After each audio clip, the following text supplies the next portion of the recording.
다른 사람의 말 한마디에 하루 종일 마음이 쓰리고 작은 일에도 깊이 상처받으시는 여러분들. 이런 예민한 성격 때문에 힘들어하고 계시죠? 평생을 이렇게 살아오시면서 왜 나만 이럴까 하는 생각에 지치셨을 겁니다. 하지만 걱정하지 마세요. 부처님의 가르침 속에는 예민한 마음을 다스리는 확실한 방법이 있습니다. 금강경에서 말씀하신 마음의 평정을 찾는 길을 오늘 여러분과 함께 배워보겠습니다. 이 시간이 끝나면 여러분은 분명 더 편안한 마음으로 하루를 보내실 수 있을 것입니다.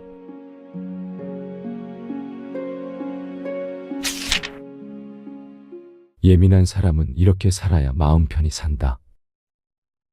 어느 고요한 저녁 무렵 부처님께서 제자들과 함께 앉아 계실 때였습니다. 한 제자가 깊은 한숨을 쉬며 다가와 말했습니다. 스승님, 저는 너무나 예민한 성격 때문에 괴롭습니다. 다른 사람들은 아무렇지 않게 넘기는 일들도 저에게는 큰 상처가 되고 세상의 모든 소음과 감정들이 제 마음을 어지럽힙니다. 어떻게 하면 이런 성격을 바꿀 수 있을까요? 부처님께서는 따뜻한 미소를 지으시며 대답하셨습니다. 제자야, 내가 예민하다고 생각하는 그 마음을 바꾸려 하지 말고 먼저 그 마음의 본질을 이해해 보아라. 예민함이란 실은 깊은 자비심과 지혜의 씨앗이니라. 이 말씀을 들은 제자는 의아해하며 물었습니다. 스승님, 예민함이 자비심이라니요? 저는 이 성격 때문에 늘 고통받고 있는데요. 부처님께서 연못가에 피어있는 연꽃을 가리키시며 말씀하셨습니다. 저 연꽃을 보아라. 연꽃은 진흙 속에서 자라지만 그 어떤 꽃보다 아름답고 향기롭다. 그런데 연꽃이 아름다운 이유는 진흙을 거부해서가 아니라 진흙을 받아들이면서도 그 본성을 잃지 않기 때문이니라. 여러분, 부처님의 이 말씀은 예민한 우리 마음에 대한 깊은 통찰을 담고 있습니다. 우리가 예민하다고 느끼는 그 특성은 사실 남들보다 더 섬세하게 세상을 느끼고 더 깊이 공감할 수 있는 소중한 능력입니다. 법구경에서는 마음이 모든 것의 근본이다라고 했습니다. 예민한 마음을 가진 분들은 이 세상의 미묘한 변화와 다른 사람들의 마음을 더 잘 읽을 수 있는 특별한 감수성을 타고나신 분들입니다. 문제는 예민함 자체가 아니라 그 예민함을 어떻게 다스리고 활용하느냐에 있습니다. 마치 날카로운 칼과 같습니다. 잘 사용하면 요리를 만들고 생활에 도움이 되지만 잘못 다루면 자신을 다치게 할 수 있죠. 예민한 마음도 마찬가지입니다. 제대로 다스리면 깊은 지혜와 자비로 변할 수 있지만 그렇지 못하면 괴로움의 원인이 됩니다. 그렇다면 어떻게 해야 예민한 마음을 지혜롭게 다스릴 수 있을까요? 첫 번째로 자신의 예민함을 받아들이는 것입니다. 부처님께서 제자에게 다시 말씀하셨습니다. 제자야, 내가 예민하다는 것을 부끄러워하지 말아라. 오히려 그것을 통해 다른 사람들의 아픔을 더 잘 이해할 수 있고 세상의 아름다움을 더 깊이 느낄 수 있지 않느냐. 여러분, 이것이 바로 첫 번째 지혜입니다. 자신의 성격을 바꾸려고 애쓰기보다는 먼저 그 성격을 온전히 받아들이는 것입니다. 나이가 들면서 더욱 예민해진다고 느끼시는 분들이 많으실 텐데요. 이는 자연스러운 일입니다. 오랜 세월 동안 쌓인 경험과 지혜가 여러분의 감수성을 더욱 세밀하게 만든 것입니다. 이제는 젊은 시절에는 놓쳤던 것들까지 섬세하게 느끼실 수 있게 된 거죠. 이것을 문제로 보지 마시고 오히려 성숙의 징표로 받아들이시기 바랍니다. 두 번째 지혜는 경계를 만드는 것입니다. 부처님께서 제자에게 물으셨습니다. 제자야, 정원사가 아름다운 꽃을 기를 때 어떻게 하느냐? 물을 주고 햇빛을 쬐게 하고 정성껏 보살핍니다. 그렇다. 그런데 그 꽃이 시들어갈 때는 어떻게 하느냐? 시든 잎과 꽃을 정리하고 새로운 생명이 자랄 수 있도록 합니다. 부처님께서 고개를 끄덕이시며 말씀하셨습니다. 그것이 바로 지혜로운 경계이다. 받아들일 것은 받아들이고 내려놓을 것은 내려놓는 것이니라. 예민한 분들은 모든 것을 다 받아들이려고 하는 경향이 있습니다. 다른 사람의 감정, 주변의 모든 소음, 세상의 모든 부정적인 에너지까지도 말이죠. 하지만 이는 정원사가 시든 잎까지 그대로 두는 것과 같습니다. 지혜로운 경계란 내가 받아들일 수 있는 것과 받아들이지 않아도 되는 것을 구분하는 것입니다. 예를 들어 가족이나 가까운 사람들의 감정에는 공감하되 길에서 만나는 모든 사람들의 기분까지 내가 책임질 필요는 없다는 것을 아는 것입니다. TV 뉴스의 모든 부정적인 소식을 다 받아들일 필요가 없다는 것을 깨닫는 것입니다. 세 번째로 마음의 중심을 잡는 연습을 하는 것입니다. 증이라 함경에서는 마음을 고요히 하여 번뇌를 끊는다고 했습니다. 예민한 마음은 마치 잔잔한 호수와 같습니다. 작은 돌멩이 하나만 던져도 크게 파문이 일어나죠. 하지만 그 호수가 깊고 고요하다면 파문은 금세 가라앉고 다시 평온을 되찾습니다. 우리 마음도 마찬가지입니다. 예민함을 없애려 하지 말고 마음의 깊이를 더하는 것입니다. 매일 아침 일어나서 5분만이라도 조용히 앉아 호흡을 관찰해 보세요. 숨이 들어오고 나가는 것을 느끼며 지금 이 순간 나는 괜찮다고 속으로 되뇌어 보세요. 하루 중 예민함이 올라올 때마다 이것도 지나갈 것이다라고 생각하며 깊은 숨을 3번 쉬어 보세요. 이런 작은 연습들이 쌓이면 여러분의 마음은 점점 더 깊고 고요해집니다.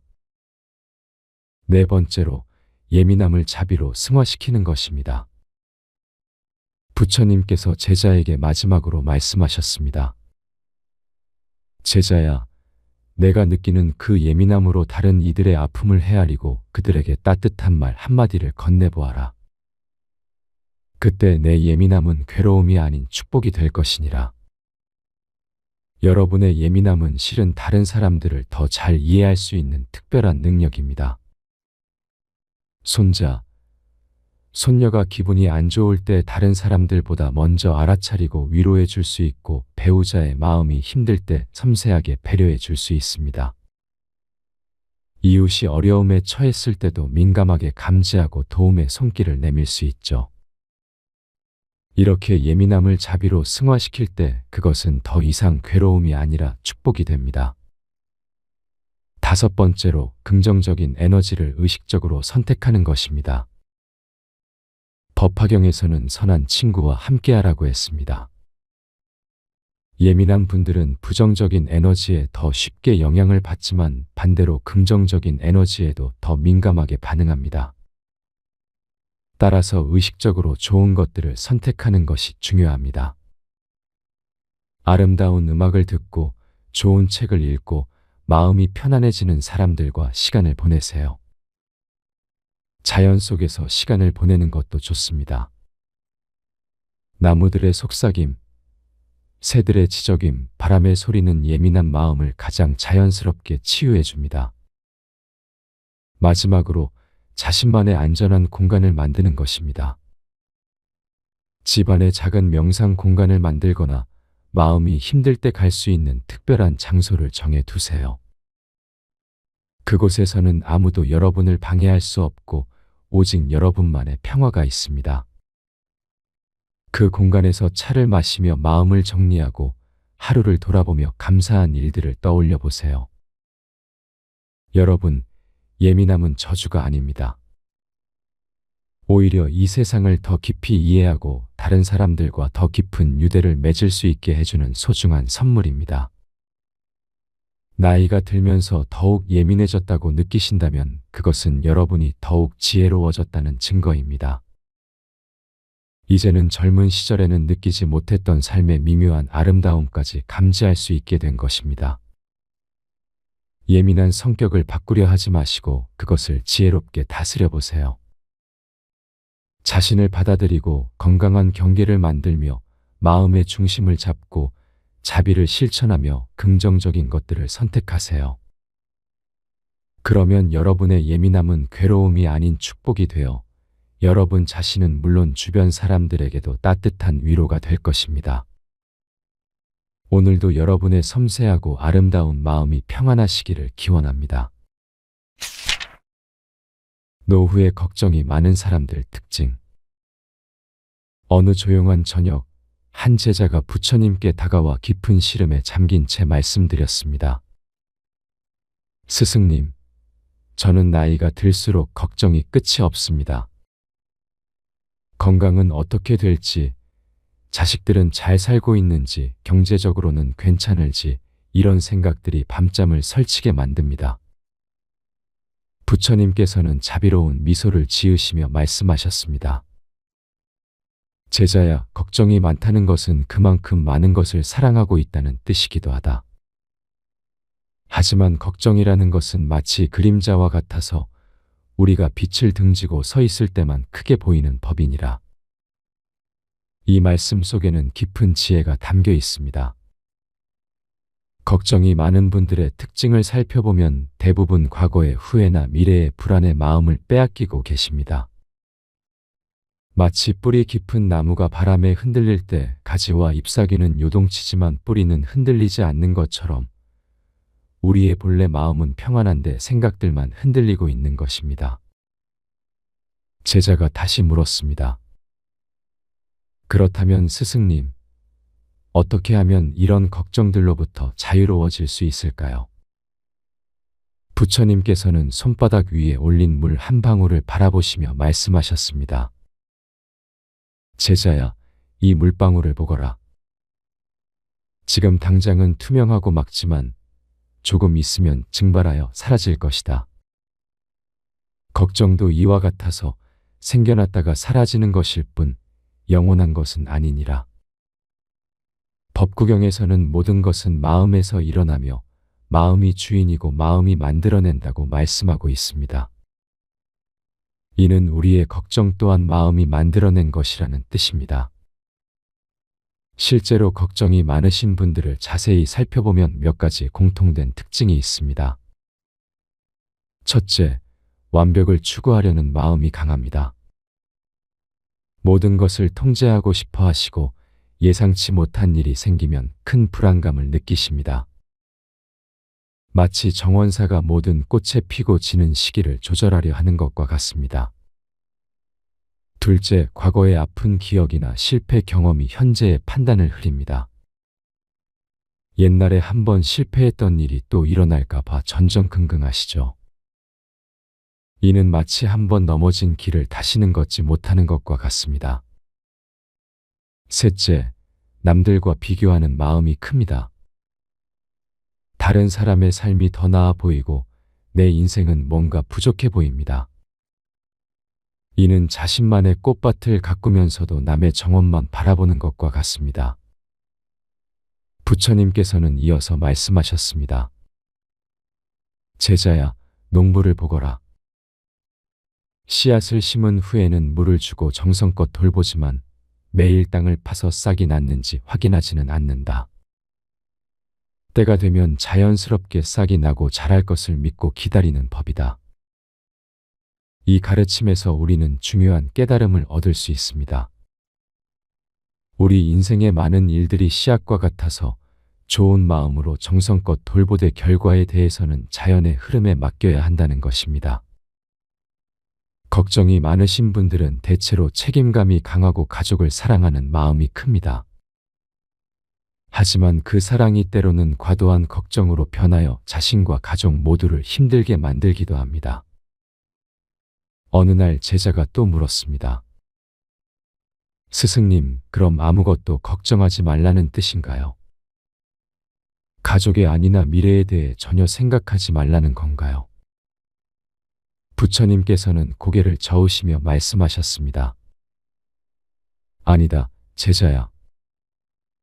걱정하지 말라는 것이 아니라 걱정에 사로잡히지 말라는 것이다.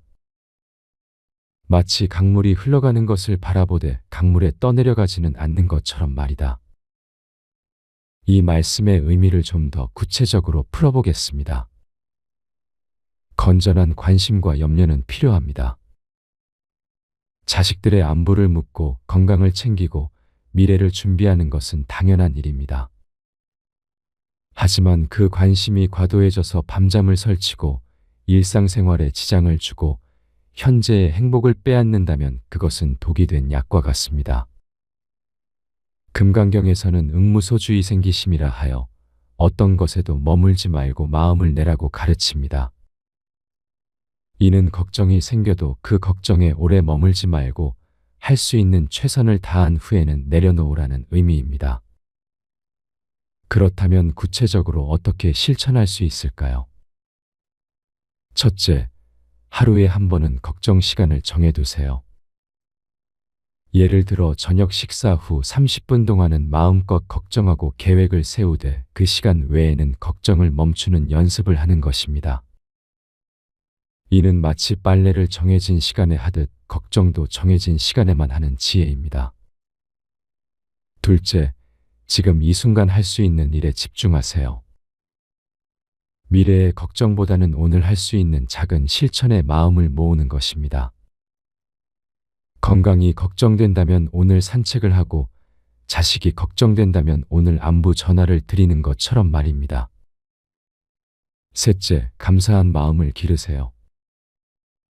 매일 저녁 잠자리에 들기 전 오늘 하루 감사했던 일 3가지를 떠올려 보세요.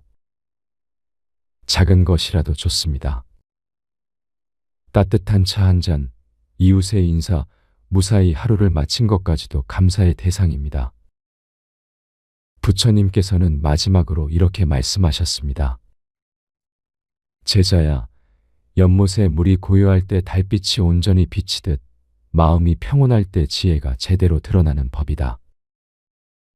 걱정으로 마음이 흔들리면 올바른 판단을 할 수 없지만 마음이 고요하면 어떤 어려움이 와도 지혜롭게 대처할 수 있느니라. 여러분, 걱정은 사랑에서 비롯된 것이니 나쁜 것은 아닙니다.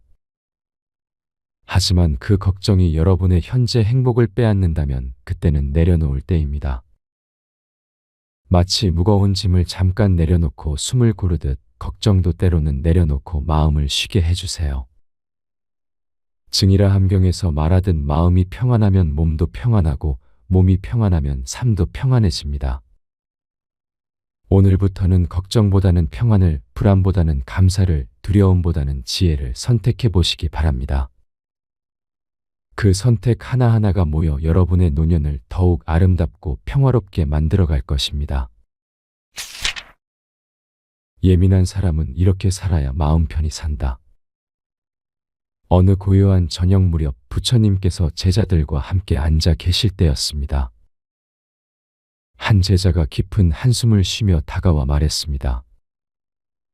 스승님, 저는 너무나 예민한 성격 때문에 괴롭습니다. 다른 사람들은 아무렇지 않게 넘기는 일들도 저에게는 큰 상처가 되고 세상의 모든 소음과 감정들이 제 마음을 어지럽힙니다. 어떻게 하면 이런 성격을 바꿀 수 있을까요? 부처님께서는 따뜻한 미소를 지으시며 대답하셨습니다. 제자야, 내가 예민하다고 생각하는 그 마음을 바꾸려 하지 말고 먼저 그 마음의 본질을 이해해 보아라. 예민함이란 실은 깊은 자비심과 지혜의 씨앗이니라. 이 말씀을 들은 제자는 의아해하며 물었습니다. 스승님, 예민함이 자비심이라니요? 저는 이 성격 때문에 늘 고통받고 있는데요. 부처님께서 연못가에 피어있는 연꽃을 가리키시며 말씀하셨습니다. 저 연꽃을 보아라. 연꽃은 진흙 속에서 자라지만 그 어떤 꽃보다 아름답고 향기롭다. 그런데 연꽃이 아름다운 이유는 진흙을 거부해서가 아니라 진흙을 받아들이면서도 그 본성을 잃지 않기 때문이니라. 여러분, 부처님의 이 말씀은 예민한 우리 마음에 대한 깊은 통찰을 담고 있습니다. 우리가 예민하다고 느끼는 그 특성은 사실 남들보다 더 섬세하게 세상을 느끼고 더 깊이 공감할 수 있는 소중한 능력입니다. 법구경에서는 마음이 모든 것의 근본이다라고 했습니다. 예민한 마음을 가진 분들은 이 세상의 미묘한 변화와 다른 사람들의 마음을 더 잘 읽을 수 있는 특별한 감수성을 타고나신 분들입니다. 문제는 예민함 자체가 아니라 그 예민함을 어떻게 다스리고 활용하느냐에 있습니다. 마치 날카로운 칼과 같습니다. 잘 사용하면 요리를 만들고 생활에 도움이 되지만 잘못 다루면 자신을 다치게 할 수 있죠. 예민한 마음도 마찬가지입니다. 제대로 다스리면 깊은 지혜와 자비로 변할 수 있지만 그렇지 못하면 괴로움의 원인이 됩니다. 그렇다면 어떻게 해야 예민한 마음을 지혜롭게 다스릴 수 있을까요? 첫 번째로 자신의 예민함을 받아들이는 것입니다. 부처님께서 제자에게 다시 말씀하셨습니다. 제자야, 내가 예민하다는 것을 부끄러워하지 말아라. 오히려 그것을 통해 다른 사람들의 아픔을 더 잘 이해할 수 있고 세상의 아름다움을 더 깊이 느낄 수 있지 않느냐. 여러분, 이것이 바로 첫 번째 지혜입니다. 자신의 성격을 바꾸려고 애쓰기보다는 먼저 그 성격을 온전히 받아들이는 것입니다. 나이가 들면서 더욱 예민해진다고 느끼시는 분들이 많으실 텐데요. 이는 자연스러운 일입니다. 오랜 세월 동안 쌓인 경험과 지혜가 여러분의 감수성을 더욱 세밀하게 만든 것입니다. 이제는 젊은 시절에는 놓쳤던 것들까지 섬세하게 느끼실 수 있게 된 거죠. 이것을 문제로 보지 마시고 오히려 성숙의 징표로 받아들이시기 바랍니다.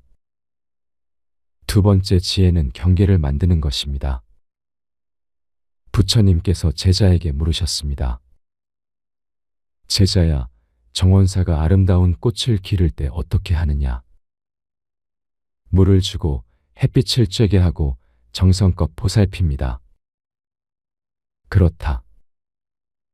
그런데 그 꽃이 시들어갈 때는 어떻게 하느냐? 시든 잎과 꽃을 정리하고 새로운 생명이 자랄 수 있도록 합니다. 부처님께서 고개를 끄덕이시며 말씀하셨습니다. 그것이 바로 지혜로운 경계이다. 받아들일 것은 받아들이고 내려놓을 것은 내려놓는 것이니라. 예민한 분들은 모든 것을 다 받아들이려고 하는 경향이 있습니다. 다른 사람의 감정, 주변의 모든 소음, 세상의 모든 부정적인 에너지까지도 말이죠. 하지만 이는 정원사가 시든 잎까지 그대로 두는 것과 같습니다. 지혜로운 경계란 내가 받아들일 수 있는 것과 받아들이지 않아도 되는 것을 구분하는 것입니다. 예를 들어 가족이나 가까운 사람들의 감정에는 공감하되 길에서 만나는 모든 사람들의 기분까지 내가 책임질 필요는 없다는 것을 아는 것입니다. TV 뉴스의 모든 부정적인 소식을 다 받아들일 필요가 없다는 것을 깨닫는 것입니다. 세 번째로 마음의 중심을 잡는 연습을 하는 것입니다. 증이라 함경에서는 마음을 고요히 하여 번뇌를 끊는다고 했습니다. 예민한 마음은 마치 잔잔한 호수와 같습니다. 작은 돌멩이 하나만 던져도 크게 파문이 일어나죠. 하지만 그 호수가 깊고 고요하다면 파문은 금세 가라앉고 다시 평온을 되찾습니다. 우리 마음도 마찬가지입니다. 예민함을 없애려 하지 말고 마음의 깊이를 더하는 것입니다. 매일 아침 일어나서 5분만이라도 조용히 앉아 호흡을 관찰해 보세요. 숨이 들어오고 나가는 것을 느끼며 지금 이 순간 나는 괜찮다고 속으로 되뇌어 보세요. 하루 중 예민함이 올라올 때마다 이것도 지나갈 것이다라고 생각하며 깊은 숨을 3번 쉬어보세요. 이런 작은 연습들이 쌓이면 여러분의 마음은 점점 더 깊고 고요해집니다. 네 번째로 예민함을 자비로 승화시키는 것입니다. 부처님께서 제자에게 마지막으로 말씀하셨습니다. 제자야, 내가 느끼는 그 예민함으로 다른 이들의 아픔을 헤아리고 그들에게 따뜻한 말 한마디를 건네보아라. 그때 내 예민함은 괴로움이 아닌 축복이 될 것이니라. 여러분의 예민함은 실은 다른 사람들을 더 잘 이해할 수 있는 특별한 능력입니다. 손자, 손녀가 기분이 안 좋을 때 다른 사람들보다 먼저 알아차리고 위로해 줄 수 있고 배우자의 마음이 힘들 때 섬세하게 배려해 줄 수 있습니다. 이웃이 어려움에 처했을 때도 민감하게 감지하고 도움의 손길을 내밀 수 있죠. 이렇게 예민함을 자비로 승화시킬 때 그것은 더 이상 괴로움이 아니라 축복이 됩니다. 다섯 번째로 긍정적인 에너지를 의식적으로 선택하는 것입니다. 법화경에서는 선한 친구와 함께하라고 했습니다. 예민한 분들은 부정적인 에너지에 더 쉽게 영향을 받지만 반대로 긍정적인 에너지에도 더 민감하게 반응합니다. 따라서 의식적으로 좋은 것들을 선택하는 것이 중요합니다. 아름다운 음악을 듣고 좋은 책을 읽고 마음이 편안해지는 사람들과 시간을 보내세요. 자연 속에서 시간을 보내는 것도 좋습니다. 나무들의 속삭임, 새들의 지저귐, 바람의 소리는 예민한 마음을 가장 자연스럽게 치유해 줍니다. 마지막으로 자신만의 안전한 공간을 만드는 것입니다. 집안에 작은 명상 공간을 만들거나 마음이 힘들 때 갈 수 있는 특별한 장소를 정해 두세요. 그곳에서는 아무도 여러분을 방해할 수 없고 오직 여러분만의 평화가 있습니다. 그 공간에서 차를 마시며 마음을 정리하고 하루를 돌아보며 감사한 일들을 떠올려 보세요. 여러분, 예민함은 저주가 아닙니다. 오히려 이 세상을 더 깊이 이해하고 다른 사람들과 더 깊은 유대를 맺을 수 있게 해주는 소중한 선물입니다. 나이가 들면서 더욱 예민해졌다고 느끼신다면 그것은 여러분이 더욱 지혜로워졌다는 증거입니다. 이제는 젊은 시절에는 느끼지 못했던 삶의 미묘한 아름다움까지 감지할 수 있게 된 것입니다. 예민한 성격을 바꾸려 하지 마시고 그것을 지혜롭게 다스려 보세요.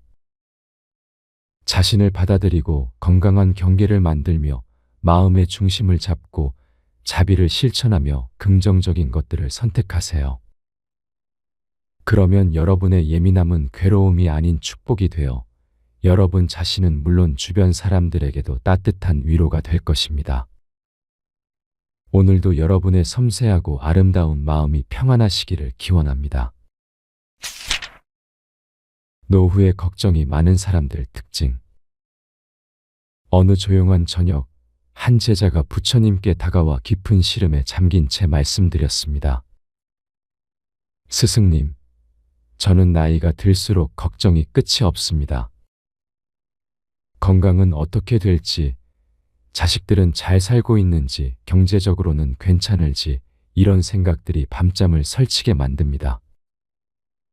부처님께서는 자비로운 미소를 지으시며 말씀하셨습니다. 제자야, 걱정이 많다는 것은 그만큼 많은 것을 사랑하고 있다는 뜻이기도 하다. 하지만 걱정이라는 것은 마치 그림자와 같아서 우리가 빛을 등지고 서 있을 때만 크게 보이는 법이니라. 이 말씀 속에는 깊은 지혜가 담겨 있습니다. 걱정이 많은 분들의 특징을 살펴보면 대부분 과거의 후회나 미래의 불안의 마음을 빼앗기고 계십니다. 마치 뿌리 깊은 나무가 바람에 흔들릴 때 가지와 잎사귀는 요동치지만 뿌리는 흔들리지 않는 것처럼 우리의 본래 마음은 평안한데 생각들만 흔들리고 있는 것입니다. 제자가 다시 물었습니다. 그렇다면 스승님, 어떻게 하면 이런 걱정들로부터 자유로워질 수 있을까요? 부처님께서는 손바닥 위에 올린 물 한 방울을 바라보시며 말씀하셨습니다. 제자야, 이 물방울을 보거라. 지금 당장은 투명하고 막지만 조금 있으면 증발하여 사라질 것이다. 걱정도 이와 같아서 생겨났다가 사라지는 것일 뿐 영원한 것은 아니니라. 법구경에서는 모든 것은 마음에서 일어나며 마음이 주인이고 마음이 만들어낸다고 말씀하고 있습니다. 이는 우리의 걱정 또한 마음이 만들어낸 것이라는 뜻입니다. 실제로 걱정이 많으신 분들을 자세히 살펴보면 몇 가지 공통된 특징이 있습니다. 첫째, 완벽을 추구하려는 마음이 강합니다. 모든 것을 통제하고 싶어 하시고 예상치 못한 일이 생기면 큰 불안감을 느끼십니다. 마치 정원사가 모든 꽃에 피고 지는 시기를 조절하려 하는 것과 같습니다. 둘째, 과거의 아픈 기억이나 실패 경험이 현재의 판단을 흐립니다. 옛날에 한번 실패했던 일이 또 일어날까 봐 전전긍긍하시죠. 이는 마치 한번 넘어진 길을 다시는 걷지 못하는 것과 같습니다. 셋째, 남들과 비교하는 마음이 큽니다. 다른 사람의 삶이 더 나아 보이고 내 인생은 뭔가 부족해 보입니다. 이는 자신만의 꽃밭을 가꾸면서도 남의 정원만 바라보는 것과 같습니다. 부처님께서는 이어서 말씀하셨습니다. 제자야, 농부를 보거라. 씨앗을 심은 후에는 물을 주고 정성껏 돌보지만 매일 땅을 파서 싹이 났는지 확인하지는 않는다. 때가 되면 자연스럽게 싹이 나고 자랄 것을 믿고 기다리는 법이다. 이 가르침에서 우리는 중요한 깨달음을 얻을 수 있습니다. 우리 인생의 많은 일들이 씨앗과 같아서 좋은 마음으로 정성껏 돌보되 결과에 대해서는 자연의 흐름에 맡겨야 한다는 것입니다. 걱정이 많으신 분들은 대체로 책임감이 강하고 가족을 사랑하는 마음이 큽니다. 하지만 그 사랑이 때로는 과도한 걱정으로 변하여 자신과 가족 모두를 힘들게 만들기도 합니다. 어느 날 제자가 또 물었습니다. 스승님, 그럼 아무것도 걱정하지 말라는 뜻인가요? 가족의 안위나 미래에 대해 전혀 생각하지 말라는 건가요? 부처님께서는 고개를 저으시며 말씀하셨습니다. 아니다, 제자야. 걱정하지 말라는 것이 아니라 걱정에 사로잡히지 말라는 것이다. 마치 강물이 흘러가는 것을 바라보되 강물에 떠내려가지는 않는 것처럼 말이다. 이 말씀의 의미를 좀 더 구체적으로 풀어보겠습니다. 건전한 관심과 염려는 필요합니다. 자식들의 안부를 묻고 건강을 챙기고 미래를 준비하는 것은 당연한 일입니다. 하지만 그 관심이 과도해져서 밤잠을 설치고 일상생활에 지장을 주고 현재의 행복을 빼앗는다면 그것은 독이 된 약과 같습니다. 금강경에서는 응무소주의 생기심이라 하여 어떤 것에도 머물지 말고 마음을 내라고 가르칩니다. 이는 걱정이 생겨도 그 걱정에 오래 머물지 말고 할 수 있는 최선을 다한 후에는 내려놓으라는 의미입니다. 그렇다면 구체적으로 어떻게 실천할 수 있을까요?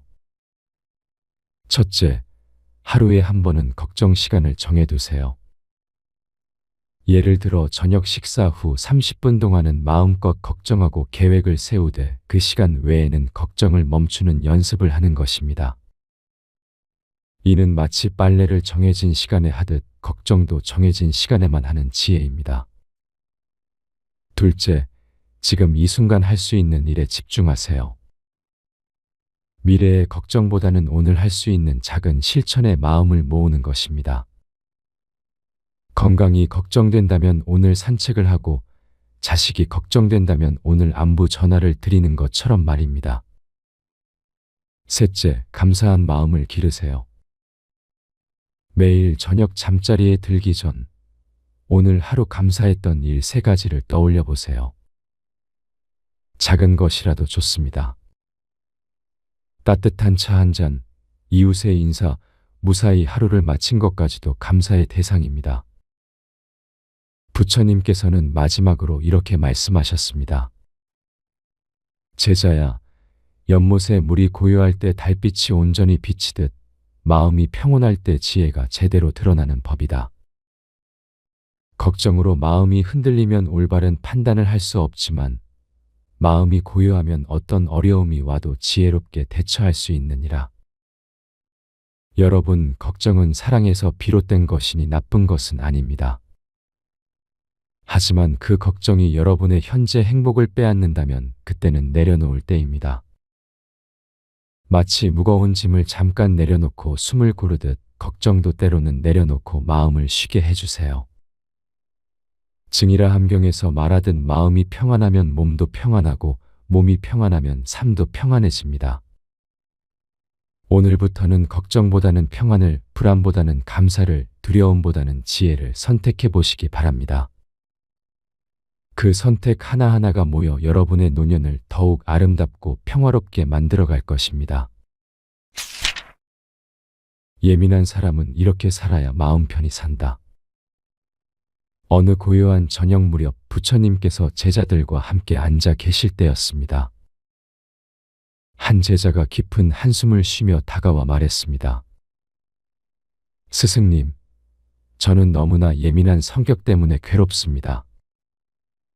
다른 사람들은 아무렇지 않게 넘기는 일들도 저에게는 큰 상처가 되고 세상의 모든 소음과 감정들이 제 마음을 어지럽힙니다. 어떻게 하면 이런 성격을 바꿀 수 있을까요? 부처님께서는 따뜻한 미소를 지으시며 대답하셨습니다. 제자야, 내가 예민하다고 생각하는 그 마음을 바꾸려 하지 말고 먼저 그 마음의 본질을 이해해 보아라. 예민함이란 실은 깊은 자비심과 지혜의 씨앗이니라. 이 말씀을 들은 제자는 의아해하며 물었습니다. 스승님, 예민함이 자비심이라니요? 저는 이 성격 때문에 늘 고통받고 있는데요. 부처님께서 연못가에 피어있는 연꽃을 가리키시며 말씀하셨습니다. 저 연꽃을 보아라. 연꽃은 진흙 속에서 자라지만 그 어떤 꽃보다 아름답고 향기롭다. 그런데 연꽃이 아름다운 이유는 진흙을 거부해서가 아니라 진흙을 받아들이면서도 그 본성을 잃지 않기 때문이니라. 여러분, 부처님의 이 말씀은 예민한 우리 마음에 대한 깊은 통찰을 담고 있습니다.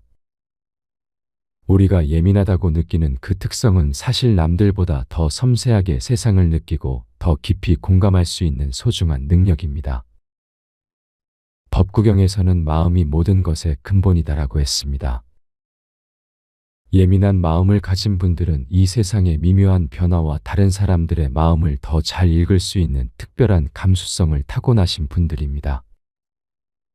문제는 예민함 자체가 아니라 그 예민함을 어떻게 다스리고 활용하느냐에 있습니다. 마치 날카로운 칼과 같습니다. 잘 사용하면 요리를 만들고 생활에 도움이 되지만 잘못 다루면 자신을 다치게 할 수 있죠. 예민한 마음도 마찬가지입니다. 제대로 다스리면 깊은 지혜와 자비로 변할 수 있지만 그렇지 못하면 괴로움의 원인이 됩니다. 그렇다면 어떻게 해야 예민한 마음을 지혜롭게 다스릴 수 있을까요? 첫 번째로 자신의 예민함을 받아들이는 것입니다. 부처님께서 제자에게 다시 말씀하셨습니다. 제자야, 내가 예민하다는 것을 부끄러워하지 말아라. 오히려 그것을 통해 다른 사람들의 아픔을 더 잘 이해할 수 있고 세상의 아름다움을 더 깊이 느낄 수 있지 않느냐. 여러분, 이것이 바로 첫 번째 지혜입니다. 자신의 성격을 바꾸려고 애쓰기보다는 먼저 그 성격을 온전히 받아들이는 것입니다. 나이가 들면서 더욱 예민해진다고 느끼시는 분들이 많으실 텐데요. 이는 자연스러운 일입니다. 오랜 세월 동안 쌓인 경험과 지혜가 여러분의 감수성을 더욱 세밀하게 만든 것입니다. 이제는 젊은 시절에는 놓쳤던 것들까지 섬세하게 느끼실 수 있게 된 거죠.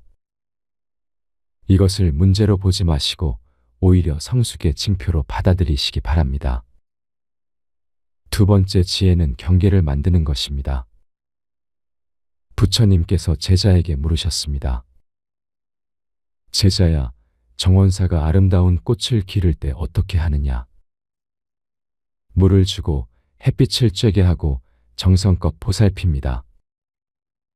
그렇다. 그런데 그 꽃이 시들어갈 때는 어떻게 하느냐? 시든 잎과 꽃을 정리하고 새로운 생명이 자랄 수 있도록 합니다. 부처님께서 고개를 끄덕이시며 말씀하셨습니다. 그것이 바로 지혜로운 경계이다. 받아들일 것은 받아들이고 내려놓을 것은 내려놓는 것이니라. 예민한 분들은 모든 것을 다 받아들이려고 하는 경향이 있습니다. 다른 사람의 감정, 주변의 모든 소음, 세상의 모든 부정적인 에너지까지도 말이죠. 하지만 이는 정원사가 시든 잎까지 그대로 두는 것과 같습니다. 지혜로운 경계란 내가 받아들일 수 있는 것과 받아들이지 않아도 되는 것을 구분하는 것입니다. 예를 들어 가족이나 가까운 사람들의 감정에는 공감하되 길에서 만나는 모든 사람들의 기분까지 내가 책임질 필요는 없다는 것을 아는 것입니다. TV 뉴스의 모든 부정적인 소식을 다 받아들일 필요가 없다는 것을 깨닫는 것입니다. 세 번째로 마음의 중심을 잡는 연습을 하는 것입니다.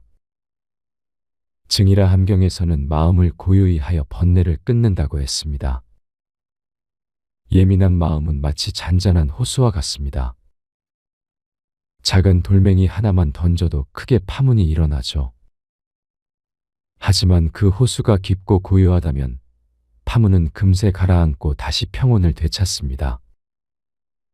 우리 마음도 마찬가지입니다. 예민함을 없애려 하지 말고 마음의 깊이를 더하는 것입니다. 매일 아침 일어나서 5분만이라도 조용히 앉아 호흡을 관찰해 보세요. 숨이 들어오고 나가는 것을 느끼며 지금 이 순간 나는 괜찮다고 속으로 되뇌어 보세요. 하루 중 예민함이 올라올 때마다 이것도 지나갈 것이다라고 생각하며 깊은 숨을 3번 쉬어 보세요. 이런 작은 연습들이 쌓이면 여러분의 마음은 점점 더 깊고 고요해집니다. 네 번째로 예민함을 자비로 승화시키는 것입니다. 부처님께서 제자에게 마지막으로 말씀하셨습니다. 제자야, 내가 느끼는 그 예민함으로 다른 이들의 아픔을 헤아리고 그들에게 따뜻한 말 한마디를 건네보아라. 그때 내 예민함은 괴로움이 아닌 축복이 될 것이니라. 여러분의 예민함은 실은 다른 사람들을 더 잘 이해할 수 있는 특별한 능력입니다. 손자, 손녀가 기분이 안 좋을 때 다른 사람들보다 먼저 알아차리고 위로해 줄 수 있고 배우자의 마음이 힘들 때 섬세하게 배려해 줄 수 있습니다. 이웃이 어려움에 처했을 때도 민감하게 감지하고 도움의 손길을 내밀 수 있죠. 이렇게 예민함을 자비로 승화시킬 때 그것은 더 이상 괴로움이 아니라 축복이 됩니다. 다섯 번째로 긍정적인 에너지를 의식적으로 선택하는 것입니다. 법화경에서는 선한 친구와 함께하라고 했습니다. 예민한 분들은 부정적인 에너지에 더 쉽게 영향을 받지만 반대로 긍정적인 에너지에도 더 민감하게 반응합니다. 따라서 의식적으로 좋은 것들을 선택하는 것이 중요합니다. 아름다운 음악을 듣고 좋은 책을 읽고 마음이 편안해지는 사람들과 시간을 보내세요. 자연 속에서 시간을 보내는 것도 좋습니다. 나무들의 속삭임, 새들의 지저귐, 바람의 소리는 예민한 마음을 가장 자연스럽게 치유해 줍니다. 마지막으로 자신만의 안전한 공간을 만드는 것입니다. 집안에 작은 명상 공간을 만들거나 마음이 힘들 때 갈 수 있는 특별한 장소를 정해 두세요. 그곳에서는 아무도 여러분을 방해할 수 없고 오직 여러분만의 평화가 있습니다. 그 공간에서 차를 마시며 마음을 정리하고 하루를 돌아보며 감사한 일들을 떠올려 보세요. 여러분, 예민함은 저주가 아닙니다. 오히려 이 세상을 더 깊이 이해하고 다른 사람들과 더 깊은 유대를 맺을 수 있게 해주는 소중한 선물입니다. 나이가 들면서 더욱 예민해졌다고 느끼신다면 그것은 여러분이 더욱 지혜로워졌다는 증거입니다. 이제는 젊은 시절에는 느끼지 못했던 삶의 미묘한 아름다움까지 감지할 수 있게 된 것입니다. 예민한 성격을 바꾸려 하지 마시고 그것을 지혜롭게 다스려 보세요. 자신을 받아들이고 건강한 경계를 만들며 마음의 중심을 잡고 자비를 실천하며 긍정적인 것들을 선택하세요. 그러면 여러분의 예민함은 괴로움이 아닌 축복이 되어 여러분 자신은 물론 주변 사람들에게도 따뜻한 위로가 될 것입니다. 오늘도 여러분의 섬세하고 아름다운 마음이 평안하시기를 기원합니다. 노후의 걱정이 많은 사람들 특징. 어느 조용한 저녁, 한 제자가 부처님께 다가와 깊은 시름에 잠긴 채 말씀드렸습니다. 스승님, 저는 나이가 들수록 걱정이 끝이 없습니다. 건강은 어떻게 될지, 자식들은 잘 살고 있는지, 경제적으로는 괜찮을지 이런 생각들이 밤잠을 설치게 만듭니다. 부처님께서는 자비로운 미소를 지으시며 말씀하셨습니다. 제자야, 걱정이 많다는 것은 그만큼 많은 것을 사랑하고 있다는 뜻이기도 하다. 하지만 걱정이라는 것은 마치 그림자와 같아서 우리가 빛을 등지고 서 있을 때만 크게 보이는 법이니라. 이 말씀 속에는 깊은 지혜가 담겨 있습니다. 걱정이 많은 분들의 특징을 살펴보면 대부분 과거의 후회나 미래의 불안의 마음을 빼앗기고 계십니다. 마치 뿌리 깊은 나무가 바람에 흔들릴 때 가지와 잎사귀는 요동치지만 뿌리는 흔들리지 않는 것처럼 우리의 본래 마음은 평안한데 생각들만 흔들리고 있는 것입니다. 제자가 다시 물었습니다. 그렇다면 스승님, 어떻게 하면 이런 걱정들로부터 자유로워질 수 있을까요? 부처님께서는 손바닥 위에 올린 물 한 방울을 바라보시며 말씀하셨습니다. 제자야, 이 물방울을 보거라. 지금 당장은 투명하고 막지만 조금 있으면 증발하여 사라질 것이다. 걱정도 이와 같아서 생겨났다가 사라지는 것일 뿐 영원한 것은 아니니라. 법구경에서는 모든 것은 마음에서 일어나며 마음이 주인이고 마음이 만들어낸다고 말씀하고 있습니다. 이는 우리의 걱정 또한 마음이 만들어낸 것이라는 뜻입니다. 실제로 걱정이 많으신 분들을 자세히 살펴보면 몇 가지 공통된 특징이 있습니다. 첫째, 완벽을 추구하려는 마음이 강합니다. 모든 것을 통제하고 싶어 하시고 예상치 못한 일이 생기면 큰 불안감을 느끼십니다. 마치 정원사가 모든 꽃에 피고 지는 시기를 조절하려 하는 것과 같습니다. 둘째, 과거의 아픈 기억이나 실패 경험이 현재의 판단을 흐립니다. 옛날에 한번 실패했던 일이 또 일어날까 봐 전전긍긍하시죠. 이는 마치 한번 넘어진 길을 다시는 걷지 못하는 것과 같습니다. 셋째, 남들과 비교하는 마음이 큽니다. 다른 사람의 삶이 더 나아 보이고 내 인생은 뭔가 부족해 보입니다. 이는 자신만의 꽃밭을 가꾸면서도 남의 정원만 바라보는 것과 같습니다. 부처님께서는 이어서 말씀하셨습니다. 제자야, 농부를 보거라. 씨앗을 심은 후에는 물을 주고 정성껏 돌보지만 매일 땅을 파서 싹이 났는지 확인하지는 않는다. 때가 되면 자연스럽게 싹이 나고 자랄 것을 믿고 기다리는 법이다. 이 가르침에서 우리는 중요한 깨달음을 얻을 수 있습니다. 우리 인생의 많은 일들이 씨앗과 같아서 좋은 마음으로 정성껏 돌보되 결과에 대해서는 자연의 흐름에 맡겨야 한다는 것입니다. 걱정이 많으신 분들은 대체로 책임감이 강하고 가족을 사랑하는 마음이 큽니다. 하지만 그 사랑이 때로는 과도한 걱정으로 변하여 자신과 가족 모두를 힘들게 만들기도 합니다. 어느 날 제자가 또 물었습니다. 스승님, 그럼 아무것도 걱정하지 말라는 뜻인가요? 가족의 안위나 미래에 대해 전혀 생각하지 말라는 건가요? 부처님께서는 고개를 저으시며 말씀하셨습니다. 아니다, 제자야. 걱정하지 말라는 것이 아니라 걱정에 사로잡히지 말라는 것이다. 마치 강물이 흘러가는 것을 바라보되 강물에 떠내려가지는 않는 것처럼 말이다. 이 말씀의 의미를 좀 더 구체적으로 풀어보겠습니다. 건전한 관심과 염려는 필요합니다. 자식들의 안부를 묻고 건강을 챙기고 미래를 준비하는 것은 당연한 일입니다. 하지만 그 관심이 과도해져서 밤잠을 설치고 일상생활에 지장을 주고 현재의 행복을 빼앗는다면 그것은 독이 된 약과 같습니다. 금강경에서는 응무소주의 생기심이라 하여 어떤 것에도 머물지 말고 마음을 내라고 가르칩니다. 이는 걱정이 생겨도 그 걱정에 오래 머물지 말고 할 수 있는 최선을 다한 후에는 내려놓으라는 의미입니다.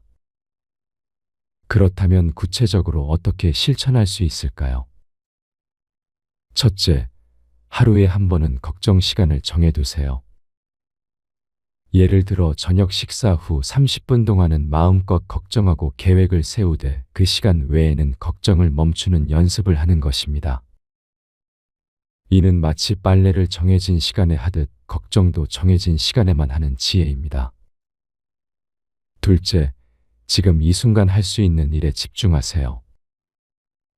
미래의 걱정보다는 오늘 할 수 있는 작은 실천에 마음을 모으는 것입니다. 건강이 걱정된다면 오늘 산책을 하고 자식이 걱정된다면 오늘 안부 전화를 드리는 것처럼 말입니다. 셋째, 감사한 마음을 기르세요. 매일 저녁 잠자리에 들기 전 오늘 하루 감사했던 일 3가지를 떠올려 보세요. 작은 것이라도 좋습니다.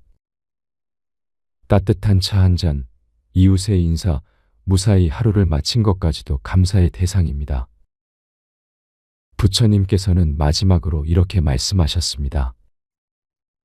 제자야, 연못에 물이 고요할 때 달빛이 온전히 비치듯 마음이 평온할 때 지혜가 제대로 드러나는 법이다.